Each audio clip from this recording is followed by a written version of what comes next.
In the frozen winter of 1943, somewhere in the Nazi-occupied countryside of Belgium, an elderly woman stood by her stone fireplace and made a decision that would send dozens of German supply trains to their fiery graves. Her name was Margaret Thornhill, a 67-year-old widow with arthritic hands and a face weathered by decades of farm work, and she had just become the most unlikely spy in the Allied resistance. Every morning at exactly 6 o'clock, she would light her fireplace, but the smoke that rose from her chimney was not just smoke. It was a coded message written in grey and black plumes, visible from 30,000 feet in the sky, telling British bomber crews exactly where to strike. The Nazis never suspected the grandmother baking bread in her kitchen was the reason their ammunition depots kept exploding, their fuel reserves kept burning, and their soldiers kept dying in perfectly timed air raids. This is the story they erased from the history books, the story of how an old woman's chimney became the deadliest weapon the Allies never acknowledged, and how she paid the ultimate price for a war that forgot her name. Before the German tanks rolled through the cobblestone streets of her village in May of 1940, Margaret Thornhill lived the kind of life that Hollywood would call boring. She had been born in Manchester, England in 1876, the daughter of a coal miner who died of black lung before she turned 10. At 22, she married a Belgian farmer named Henri Thornhill, a quiet man who grew potatoes and raised chickens on a plot of land just outside the town of Bastogne. They never had children, a wound that never quite healed, but they built a life of routines and small comforts. Every winter, Margaret would bake loaves of dark rye bread in her wood-fired oven, and every spring Henri would plant the same fields his father had planted before him. The farmhouse sat on a hill, isolated from the nearest neighbor by 3 kilometers of open fields, with a chimney so tall it could be seen from almost any direction. It was a landmark for travelers, a beacon for lost souls, and eventually a target for war. When the Germans invaded Belgium in the spring of 1940, Margaret was 64 years old and had already buried her husband 2 years prior. Henri had died of a heart attack while ploughing the North Field, and she had found him face down in the dirt, still gripping the reins of their old plough horse. She buried him under the oak tree behind the house, the same tree where they had shared their first kiss 42 years earlier, and she vowed to keep the farm running as long as her body allowed. The German occupation changed everything overnight. Soldiers set up checkpoints on every road, requisitioned food from every farm, and shot anyone who resisted. Margaret watched as her neighbors were dragged from their homes for hiding Jewish families, as young men were shipped off to labor camps in Germany, as women were assaulted in broad daylight with no consequences. The Nazis turned Bastogne into a military hub, storing weapons and fuel in warehouses just 5 kilometers from her farm, and they built a railway line that carried supplies straight to the Eastern Front. Margaret could have stayed silent.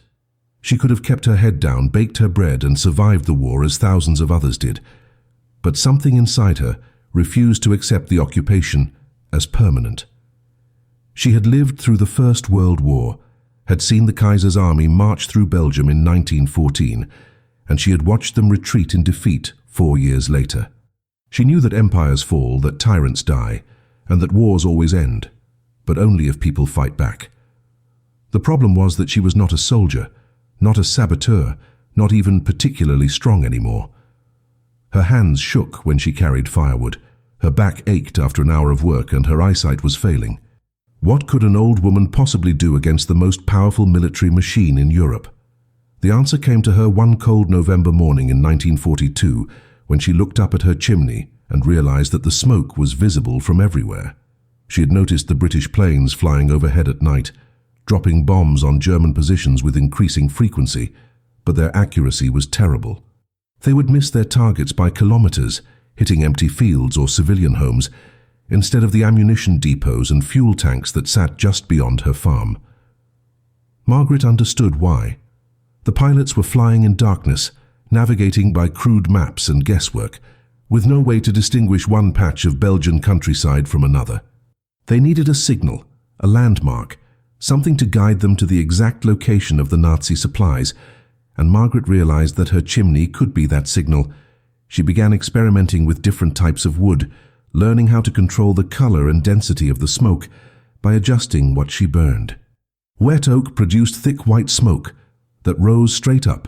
Dry pine created thin grey wisps that dissipated quickly, and green wood mixed with coal generated dark black plumes that hung in the air like storm clouds.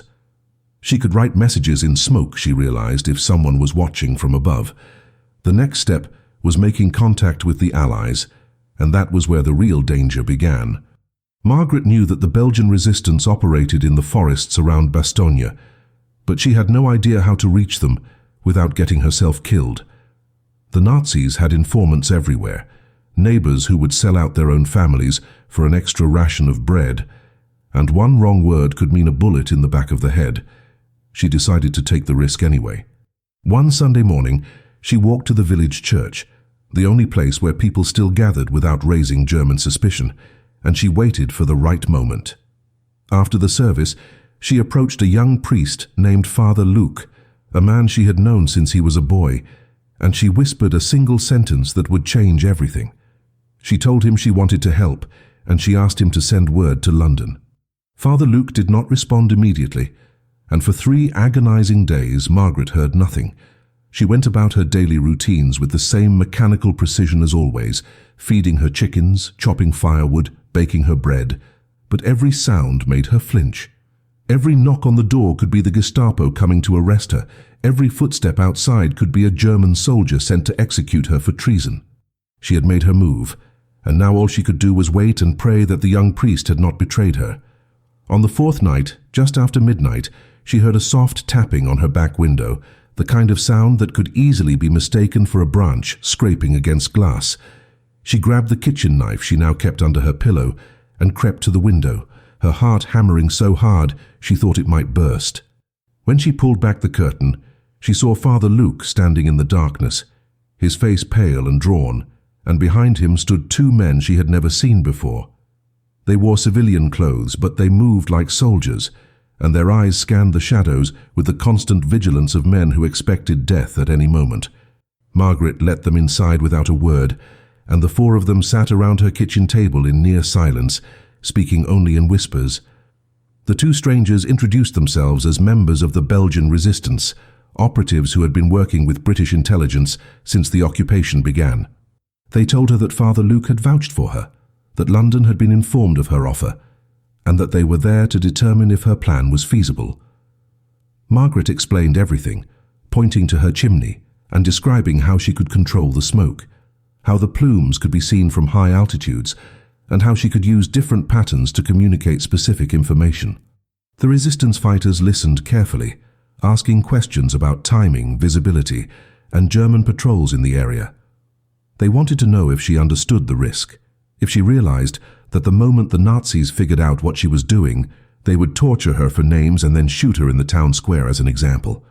Margaret looked them both in the eye and told them she had already buried everyone she loved, and that dying for something that mattered was better than dying for nothing at all.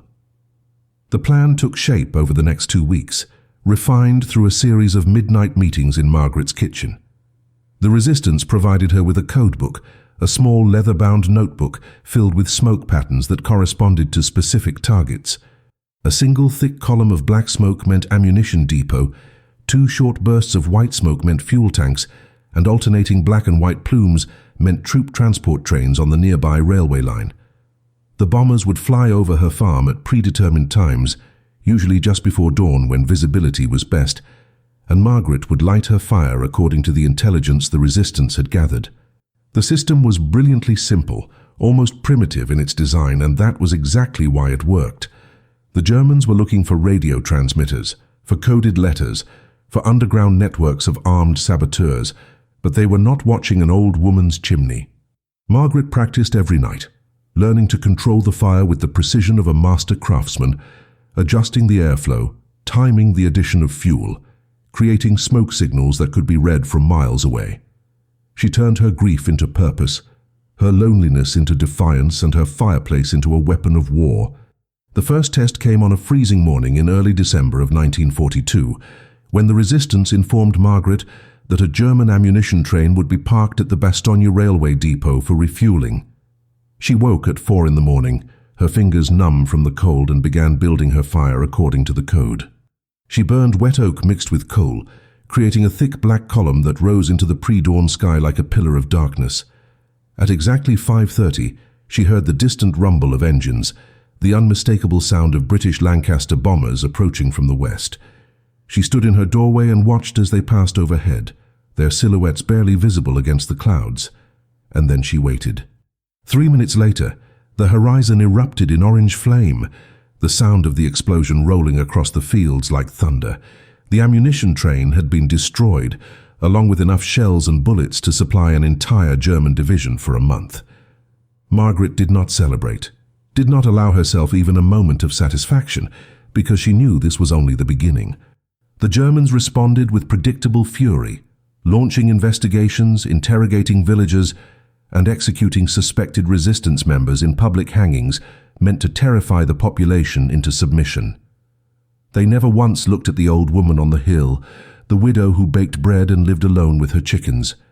Margaret became invisible, protected by the very assumptions the Nazis made about age and gender and usefulness. Over the next 6 months, her chimney guided Allied bombers to 17 successful strikes, destroying fuel depots, supply convoys, and troop barracks with devastating accuracy.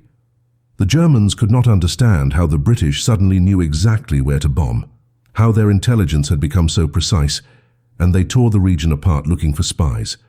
Margaret watched it all from her kitchen window, lighting her fires, baking her bread, and sending men to their deaths with smoke signals that disappeared into the wind. She never wrote down their names, never allowed herself to think of them as human beings with families and dreams, because the moment she did, the moment she acknowledged what she was doing, she knew she would lose her nerve.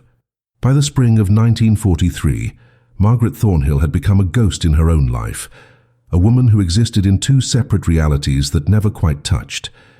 During the day, she was the harmless grandmother the Germans saw when they passed her farm on patrol, the old woman who waved politely and offered them bread when they knocked on her door asking for food. She learned their names, asked about their families back in Germany, and played the role of the sympathetic civilian who had accepted the occupation as inevitable. But at night, she became someone else entirely, a cold and calculating operative who studied German movements with the precision of a military strategist. She kept mental notes of everything, the times when patrols changed shifts, the routes supply trucks took through the countryside, the locations where ammunition was stored before being shipped to the front. The resistance had taught her how to observe without appearing to watch, how to gather intelligence while pretending to hang laundry or feed chickens, and she had become frighteningly good at it. The system evolved as the months passed, becoming more sophisticated and more dangerous with each operation. The resistance began using Margaret's farm as a relay point, sending runners in the dead of night to deliver fresh intelligence about German positions. She would memorize the information, burn the written notes in her fireplace, and then translate everything into smoke signals the following morning. The codebook expanded to include more complex messages, patterns that indicated not just targets, but also timing, wind direction, and the number of bombers required for maximum damage. Margaret learned to read the sky like a farmer reads clouds before a storm, understanding how weather would affect visibility and adjusting her signals accordingly. She discovered that thick fog meant she needed darker smoke, that clear days allowed for more subtle variations, and that wind required her to create wider plumes that would remain visible even as they dispersed. She became an artist of destruction, painting death across the Belgian sky in shades of grey and black. The toll on her body was immense, but Margaret refused to slow down. Her arthritis worsened from the constant work of chopping wood and maintaining the fire, her hands becoming gnarled and twisted like the roots of an ancient tree. She slept no more than 3 or 4 hours a night, always listening for the sound of German vehicles approaching, always ready to destroy evidence and flee into the woods if necessary. Her diet consisted mostly of bread and thin vegetable soup because she gave most of her food to the resistance fighters who visited her farm, men and women half her age who looked at her with a mixture of awe and disbelief. They could not understand how someone so old, so fragile in appearance, could sustain such relentless work under conditions that would break most trained soldiers. Margaret never explained herself, never spoke about motivation or patriotism or revenge, because the truth was simpler and darker than any of them realized. She continued because stopping would mean acknowledging that Henri was truly gone, that her life had no purpose beyond waiting to die, and she was not ready to face that emptiness yet. The spring of 1943 brought a new level of German paranoia to the region, as Allied bombing campaigns intensified across occupied Europe.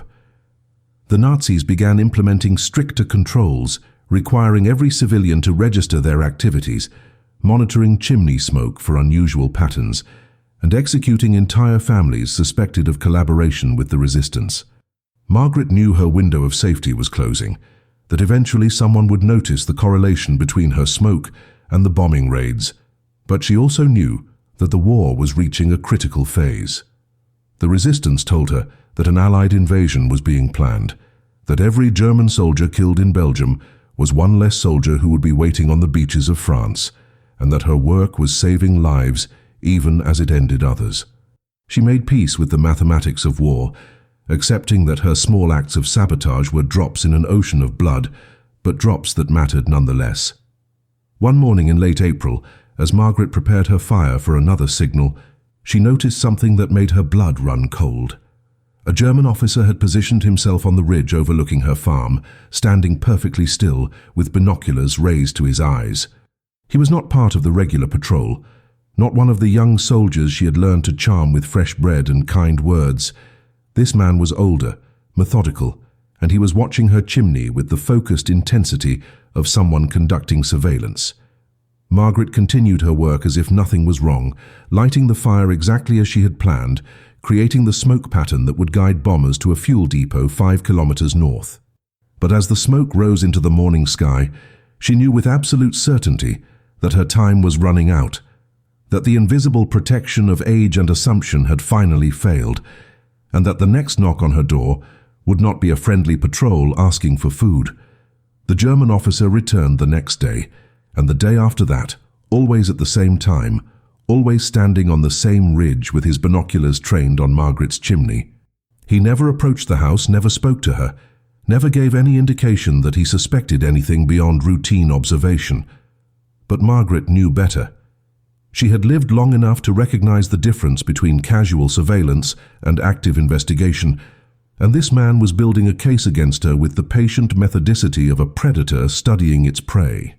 She considered stopping the signals entirely, going dark until the officer lost interest and moved on to other suspects, but the resistance had made it clear that the intelligence flowing through her farm was too valuable to interrupt. A major German offensive was being prepared somewhere in the region, and Allied command needed constant updates on troop movements, supply deliveries, and ammunition stockpiles. Margaret was their eyes on the ground, the single most reliable source of tactical information in a 50-kilometer radius, and shutting down her operation now could cost thousands of Allied lives when the invasion finally came. She made a decision that surprised even herself. Instead of hiding or running, Margaret chose to escalate, to become so bold and so visible that the very audacity of her actions would seem like proof of innocence. She began inviting German soldiers into her home more frequently, offering them coffee and bread while they warmed themselves by her fireplace, the same fireplace she used to send coded messages to British bombers. She memorized their routines, learned their weaknesses, and used every conversation to gather more intelligence about German operations. One young soldier from Bavaria told her about the new anti-aircraft batteries being installed near the railway depot. Another mentioned the arrival of fresh panzer divisions being held in reserve for a counterattack, and a third complained about the constant Allied air raids that seemed to hit their targets with impossible precision. Margaret absorbed it all, filing every detail away in her mind, and then she would wait until they left before translating that information into smoke signals that sealed their comrades' fates. The psychological weight of this double life was crushing, smiling at men while planning their deaths, but she had long since stopped allowing herself the luxury of moral contemplation. The officer on the ridge, whose name she eventually learned was Major Klaus Richter, began conducting a systematic investigation of everyone living within sight of the bombing targets. He interrogated farmers, shopkeepers, and priests, looking for patterns of behavior that might indicate resistance activity. Margaret heard through the village gossip network that he had already arrested 2 families on suspicion of harboring Allied pilots, and that both families had been sent to concentration camps in Germany without trial. The net was tightening, and Margaret knew that sooner or later Richter would connect the dots between her chimney and the bombing raids. She had perhaps 2 weeks, maybe 3, before he gathered enough evidence to act. The resistance offered to evacuate her, to smuggle her into France and then eventually to England, but Margaret refused. She told them that leaving would confirm Richter's suspicions and bring down the entire network, that her continued presence and apparent innocence was the only thing keeping them all alive. But the truth was more personal than strategic. She had decided that this farm, this chimney, this fireplace where she had cooked meals for Henri and baked bread for 40 years, was where her story would end, and she would not die running. The tension reached its breaking point on a grey morning in early May, when the resistance delivered the most important piece of intelligence Margaret had ever received. A massive German ammunition convoy was scheduled to pass through Bastogne in 3 days, carrying enough explosives to supply the entire Western Front for a month. The convoy would stop at the railway depot for refueling, remaining stationary for exactly 2 hours between dawn and full daylight, creating a perfect window for an airstrike. If the bombers could destroy this convoy, it would cripple German offensive capabilities for weeks, possibly months, and might even delay their planned counterattack long enough for the Allies to establish a stronger foothold when the invasion came. But the strike would require Margaret to send the longest and most complex smoke signal she had ever attempted, a pattern that would take nearly 30 minutes to complete and would be impossible to explain away as normal household activity. Major Richter would be watching, she knew, and the moment she lit that fire he would know exactly what she was doing. Margaret spent 2 days preparing, gathering the exact combination of wood and coal needed to create the signal, rehearsing the timing until she could execute it with her eyes closed. She wrote a letter to Father Luke, thanking him for his courage and asking him to pray for her soul, and she buried it in the garden under Henri's oak tree where the Germans would never find it.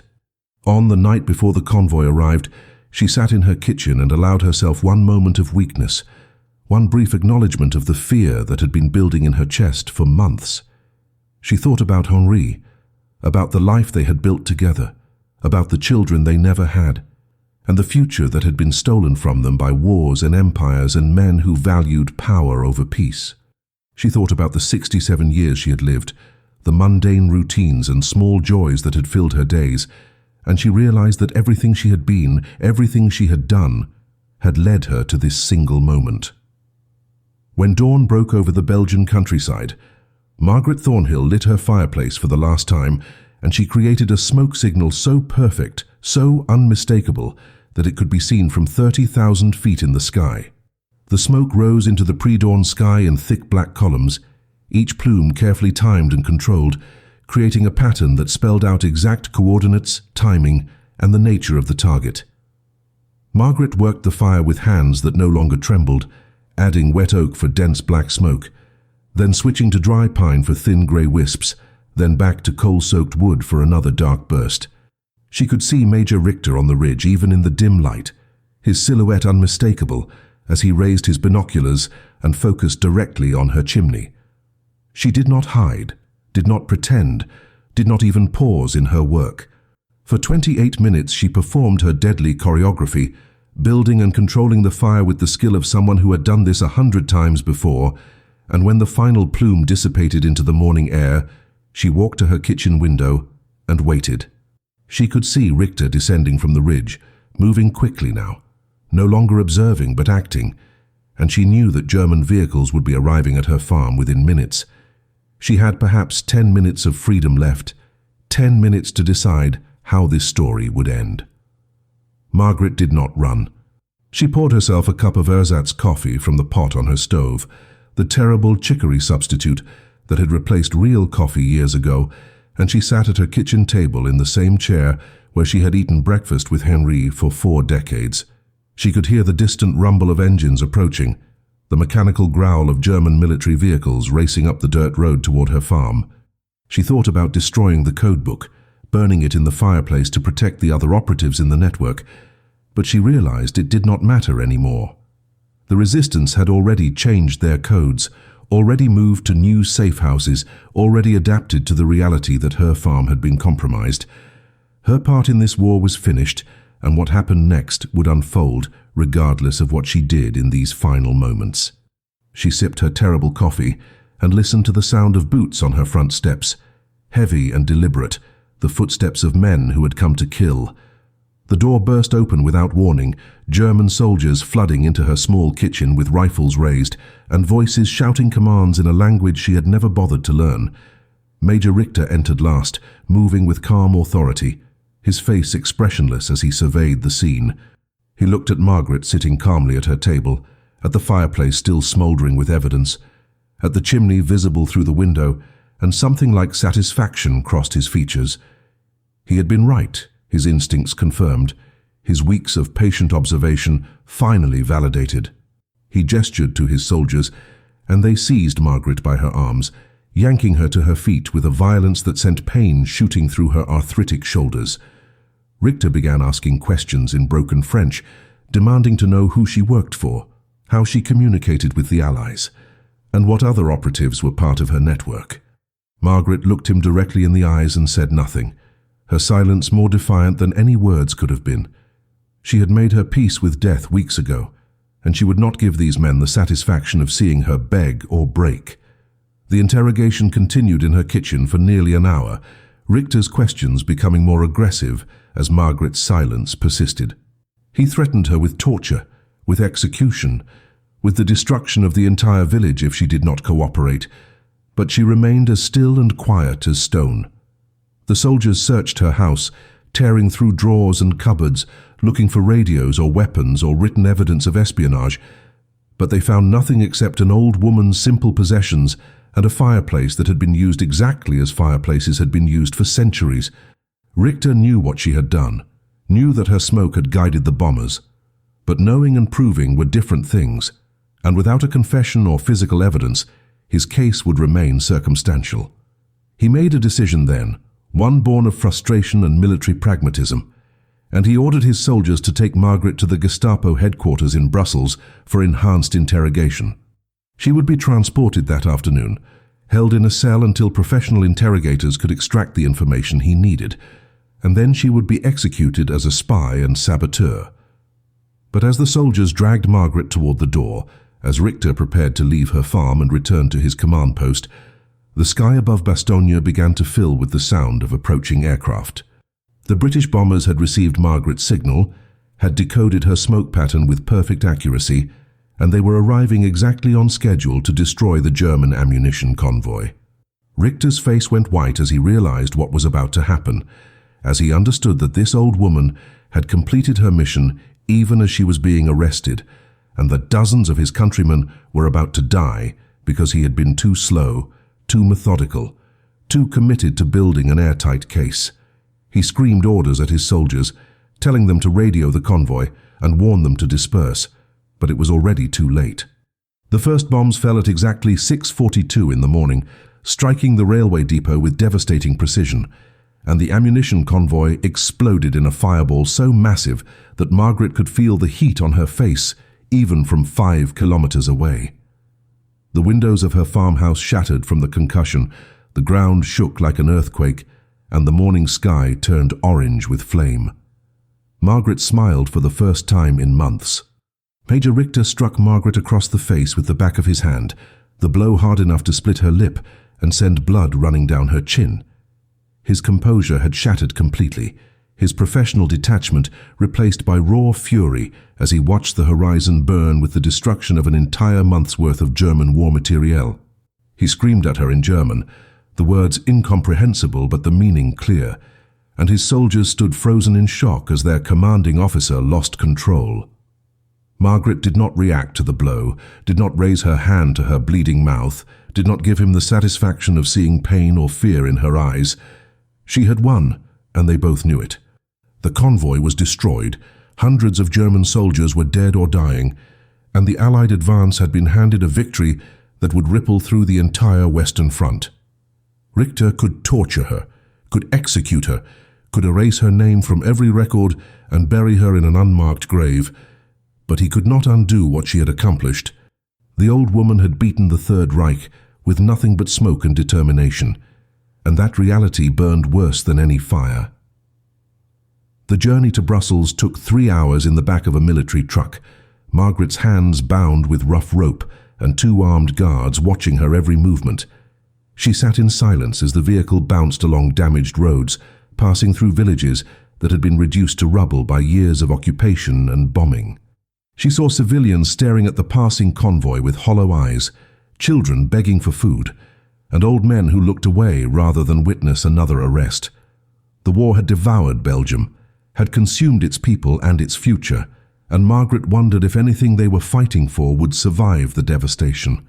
The truck passed within sight of the destroyed railway depot, where fires still burned, and German soldiers worked frantically to recover bodies and salvage whatever equipment had survived the blast.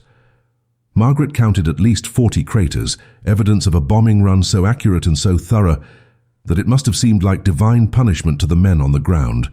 She had done that, an old woman with a fireplace, and the knowledge gave her strength as the truck carried her toward whatever horrors awaited in the Gestapo cells.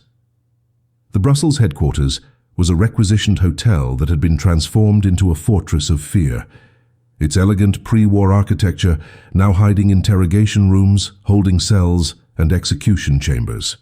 Margaret was processed with bureaucratic efficiency, her personal information recorded in ledgers that would likely be destroyed before the war ended, and then she was led down a narrow staircase into the basement where prisoners were kept before interrogation.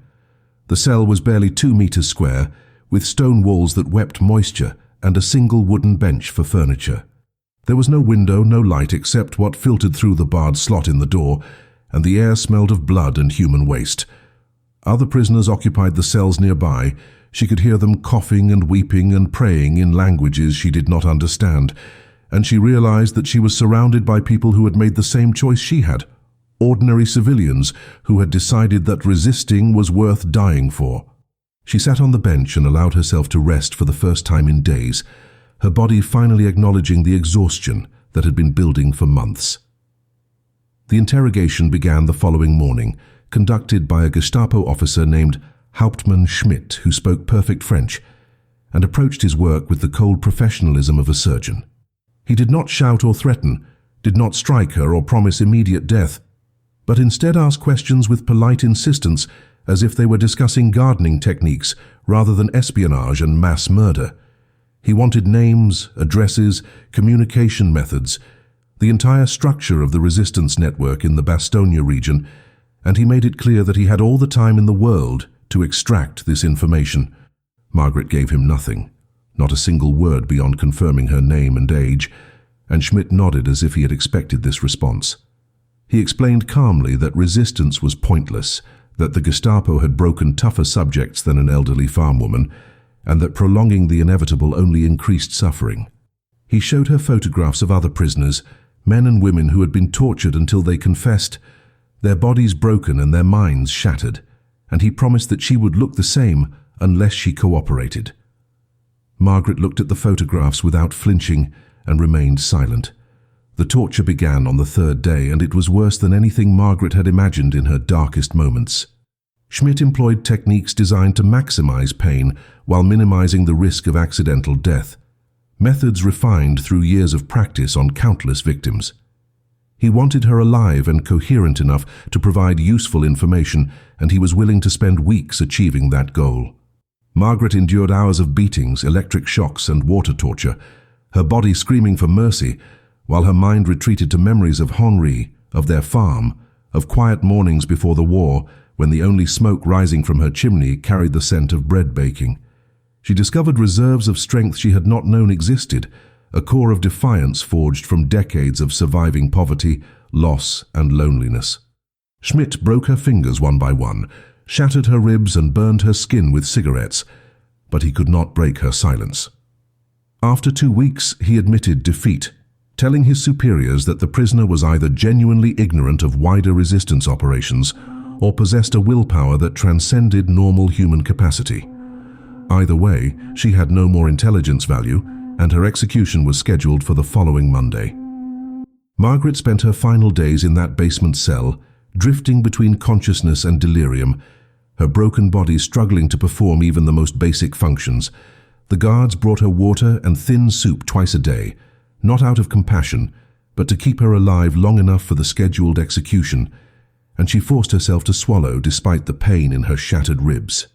She could no longer stand without assistance, could barely breathe without feeling like her chest was being crushed, and her broken fingers had swollen to twice their normal size, the bones grinding against each other with every involuntary movement. But her mind remained sharp, perhaps sharper than it had been in years, as if the approach of death had stripped away all the unnecessary thoughts and left only what truly mattered.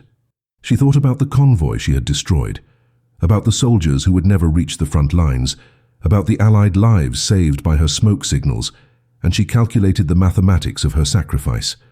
Hundreds dead on one side, thousands saved on the other. Her single life exchanged for a strategic advantage that might shorten the war by days or weeks. By any rational measure, it had been worth it. On Sunday evening, the night before her execution, Father Luke appeared at her cell door, escorted by 2 German guards who looked uncomfortable with the entire situation. The Nazis had begrudgingly agreed to allow condemned prisoners a final confession, a concession to Catholic tradition that they found barbaric but politically necessary in occupied Belgium. Luke entered the cell and dismissed the guards with a gesture, promising them he would not attempt escape or smuggle contraband, and for 15 precious minutes he and Margaret were alone. He did not waste time with pleasantries or false comfort, did not tell her that God had a plan or that her suffering had meaning beyond the immediate tactical results. Instead, he told her the truth, the information that the resistance had risked everything to deliver. The destruction of the ammunition convoy had forced the Germans to delay their planned counter-offensive by 3 weeks, pulling troops from other sectors to compensate for the lost supplies. Allied intelligence had intercepted German communications, expressing shock at the precision of the bombing raid, with some officers suspecting a high-level intelligence breach rather than a simple smoke signal from an old woman's chimney. The resistance network in Bastogne had survived intact, having successfully evacuated all compromised operatives before the Gestapo could act, and Margaret's silence under torture had protected dozens of lives. Father Luke reached into his cassock and produced a small piece of paper, folded so tightly it was barely larger than his thumbnail. He pressed it into Margaret's unbroken palm and told her to memorize the words before destroying it, and she unfolded the paper with trembling hands to find a message from London. British intelligence had learned of her capture through resistance channels, and they wanted her to know that her work had not gone unnoticed, that her smoke signals had been recorded and analyzed, and that she had personally guided Allied bombers to 23 successful strikes over the course of 8 months. The damage she had inflicted on German war capabilities was estimated at over 40 million Reichsmarks, the equivalent of losing an entire armored division, and her intelligence had contributed directly to the planning of the upcoming Allied invasion. The message ended with a promise, a vow from commanders whose names she would never know, that when the war ended and the truth could finally be told, Margaret Thornhill would be remembered as one of the bravest operatives in the entire European theatre. She read the words 3 times, committing them to memory, and then she ate the paper, chewing it slowly until nothing remained but the taste of ink and fibre. Luke heard her confession then, the ritual words whispered in the darkness of a Nazi prison cell, and Margaret unburdened herself of sins both real and imagined. She confessed to pride, to the satisfaction she had felt watching German positions burn, to the cold calculation with which she had sent men to their deaths without knowing their names or seeing their faces.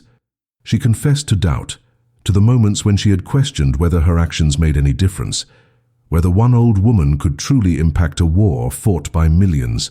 She confessed to fear, not of death itself, but of dying alone and forgotten, her story erased from history like Henri's grave would someday be erased by wind and rain. Luke listened without judgment, offering absolution with words that had been spoken over dying soldiers and executed resistance fighters for thousands of years, and when the ritual was complete, he embraced her carefully, mindful of her broken ribs, and whispered that she had done enough, that she could rest now that her war was over. The guards returned and led him away, and Margaret was alone again with her thoughts and her pain, and the knowledge that she had approximately 12 hours left to live.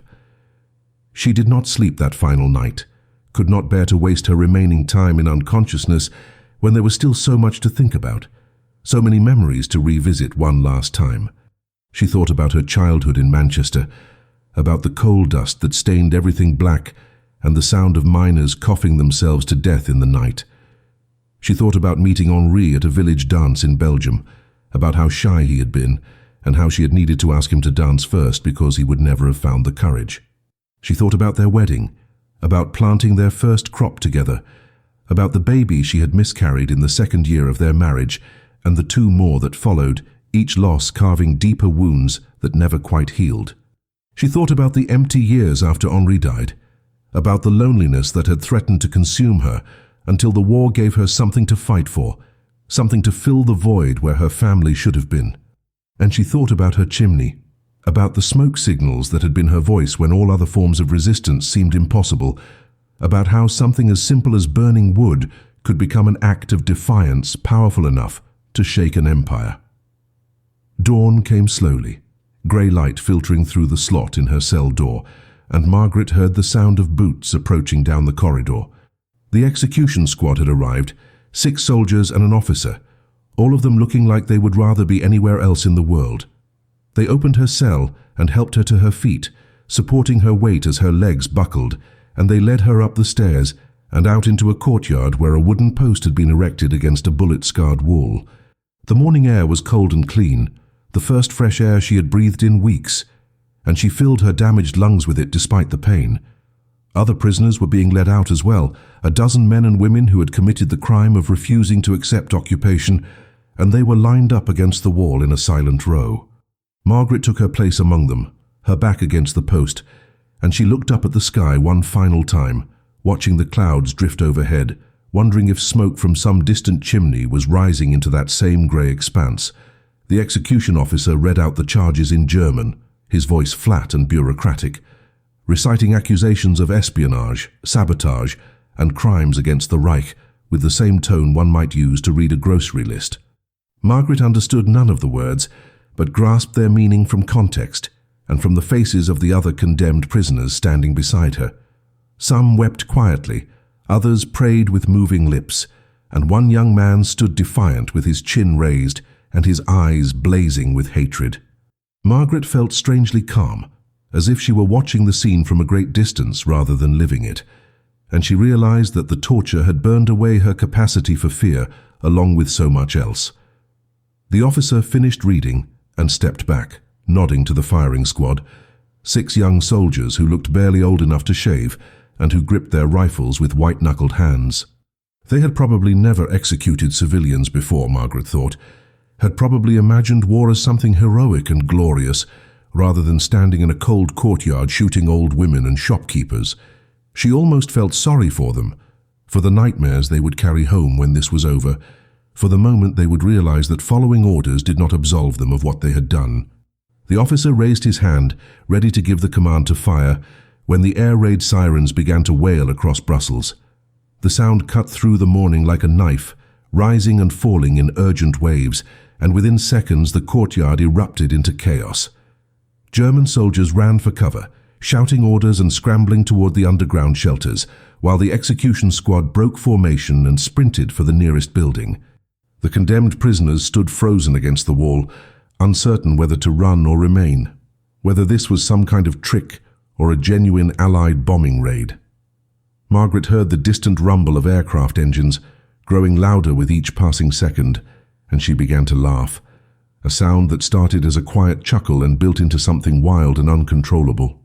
The timing was so perfect, so impossibly theatrical, that it seemed like divine intervention rather than military coincidence. The British were coming, drawn by intelligence reports or scheduled raids, or perhaps by some unconscious tribute to the woman who had guided them so many times before, and their arrival had interrupted her execution with split-second precision.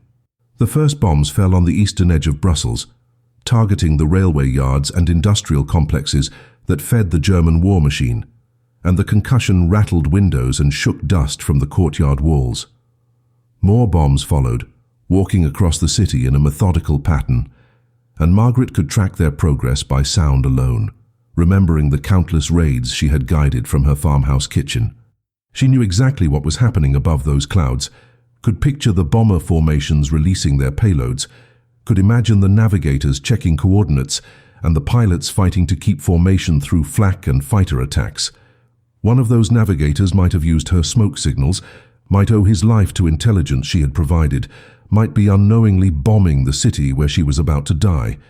The symmetry of it appealed to some dark part of her soul, the idea that her final moments would be accompanied by the sound of Allied bombs destroying German infrastructure, that she would die listening to proof that the work she had started would continue long after her death. The guards eventually remembered the condemned prisoners and herded them back toward the basement cells, abandoning the execution in favor of surviving the air raid. Margaret was half carried, half dragged down the stairs, her broken body unable to keep pace with the panicked soldiers, and she was thrown back into her cell with enough force to knock the air from her lungs. The door slammed shut, and she heard the lock engage, trapping her in darkness as the building shook from nearby explosions. She lay on the stone floor and listened to the symphony of destruction, to the screaming of air raid sirens, and the thunder of bombs, and the staccato bark of anti-aircraft guns trying desperately to bring down the attackers.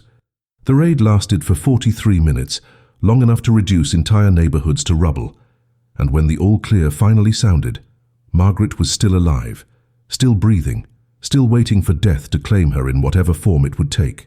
The execution was rescheduled for the following morning, bureaucracy grinding forward with typical German efficiency despite the chaos of the bombing. But something had changed in that courtyard. Some psychological threshold had been crossed when the raid interrupted the killing, and the guards now looked at Margaret with a mixture of superstition and unease. Rumors spread through the prison that she had somehow summoned the British bombers, that her silence under torture proved she possessed supernatural protection, that executing her would bring bad luck or divine retribution. The officer in charge dismissed such talk as peasant nonsense, but even he seemed uncomfortable when he delivered the news of the rescheduled execution, as if some part of him wondered whether killing this old woman might anger forces beyond his understanding. Margaret said nothing to discourage their fears, maintaining the same iron silence she had held since her arrest, and she spent her final night listening to whispered prayers from neighboring cells and wondering whether Henri was waiting for her on the other side, whether death would reunite them or simply erase her from existence like smoke dissipating into empty air. The second attempt at execution proceeded with grim determination, the Germans refusing to allow superstition or coincidence to interfere with military justice. Margaret was brought to the same courtyard at dawn, her body so damaged from torture and neglect that 2 soldiers had to carry her to the post and tie her upright with ropes to keep her from collapsing.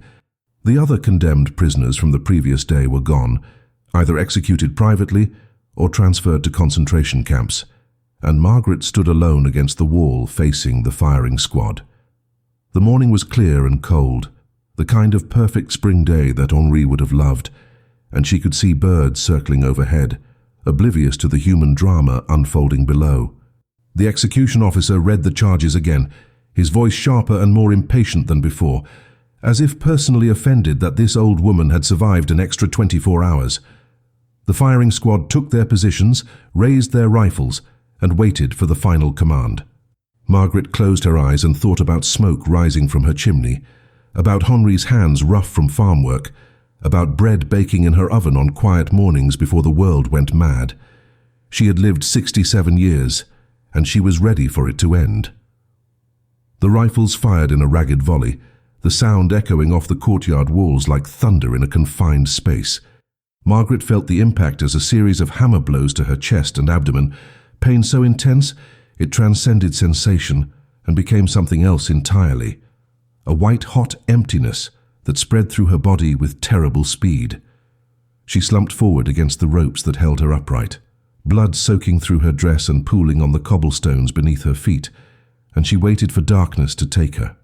But consciousness did not fade as quickly as she had hoped, did not grant her the mercy of instant death, and instead she hung there in a twilight state between living and dying, aware of every labored breath, every failing heartbeat. She could hear boots approaching, the execution officer coming to verify the kill with a final bullet to the head, standard procedure to ensure no prisoner survived to tell stories. She wanted to tell him to hurry, to end it cleanly, but her voice had abandoned her along with so much else, and all she could do was wait. The officer stood before her, his pistol drawn, and Margaret forced her eyes open one last time to look at the man who would deliver her final moments. He was young, perhaps 30, with the face of someone who had aged a decade in 4 years of war.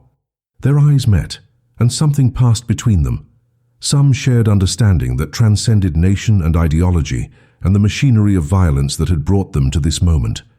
He raised his pistol to her temple, and Margaret saw his hand trembling, saw sweat beading on his forehead despite the cold morning air. He hesitated, the pistol wavering, and for a moment she thought he might refuse, might walk away and leave her to die slowly from her wounds. But duty reasserted itself, training overriding compassion, and his finger tightened on the trigger. The last thing Margaret Thornhill saw was the grey Belgian sky above the courtyard, the same sky she had written messages in with smoke and determination, and then the pistol fired, and the world went black and silent. Her body was buried in an unmarked grave on the outskirts of Brussels, dumped into a mass pit with dozens of other executed resistance fighters, all of them deemed too dangerous or too defiant to warrant individual burials. The Germans kept no records of her execution beyond a single line in a ledger, noting the disposal of prisoner number 7,412, cause of death listed simply as lawful execution for crimes against the Reich. Her farmhouse was confiscated and given to a German officer's family, her possessions sold or distributed, her chickens slaughtered for meat. Within weeks, it was as if Margaret Thornhill had never existed, as if the old woman who had guided Allied bombers with smoke signals was nothing more than a ghost story, whispered among resistance fighters. Major Richter wrote a brief report about her capture and execution, noting her refusal to cooperate under interrogation, but attributing the bombing accuracy to advanced Allied technology rather than anything as primitive as smoke signals. The report was filed and forgotten, buried in archives that would later be destroyed or captured, and the truth of what Margaret had accomplished vanished into the chaos of war. But stories have a way of surviving, even when physical evidence does not, passed from person to person, distorted and embellished but carrying kernels of truth that refuse to die. Father Luke survived the war and told Margaret's story to anyone who would listen, describing the old woman who had weaponized her chimney and paid for it with her life.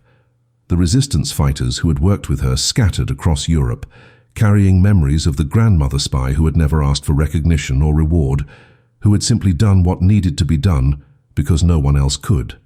British intelligence officers who had analyzed her smoke signals tried to track her down after the liberation, wanting to award her medals and honors, but they found only an unmarked grave and conflicting reports about an old woman executed in Brussels. Some said she had been a saboteur, others claimed she was a witch who could control the weather, and still others insisted the whole story was propaganda invented to boost morale. The truth became impossible to separate from legend, and eventually, official histories of the war made no mention of Margaret Thornhill or her chimney, relegating her to a footnote in books that were themselves footnotes to larger narratives of battles and generals and political decisions. Here is what haunts me about Margaret Thornhill's story, what keeps me coming back to this forgotten corner of World War II history, even though official records barely acknowledge she existed. We live in an age that worships the spectacular, that demands our heroes wear capes and deliver speeches, and perform acts of courage so obvious that they cannot be ignored. But Margaret represents something far more terrifying and far more profound. The idea that the most important battles of our time might be fought by people we would never notice, using weapons so simple they seem almost ridiculous. A chimney, firewood, smoke.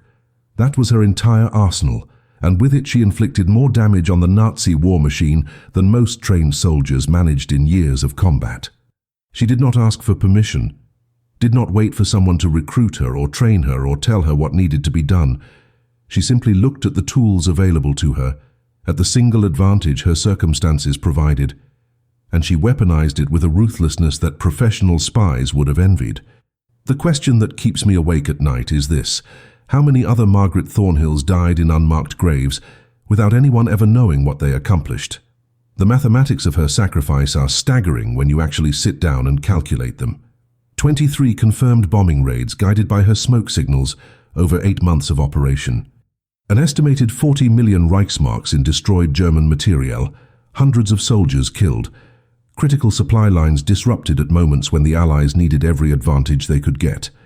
Intelligence analysts after the war estimated that her work contributed to shortening the European campaign by approximately 2 to 3 weeks, and if that estimate is even remotely accurate, it means Margaret Thornhill saved thousands of Allied lives through nothing but observation, memory, and controlled combustion. But here is what breaks my heart about this story. She died believing her sacrifice might be forgotten, that her name would vanish into the same unmarked grave that swallowed her body.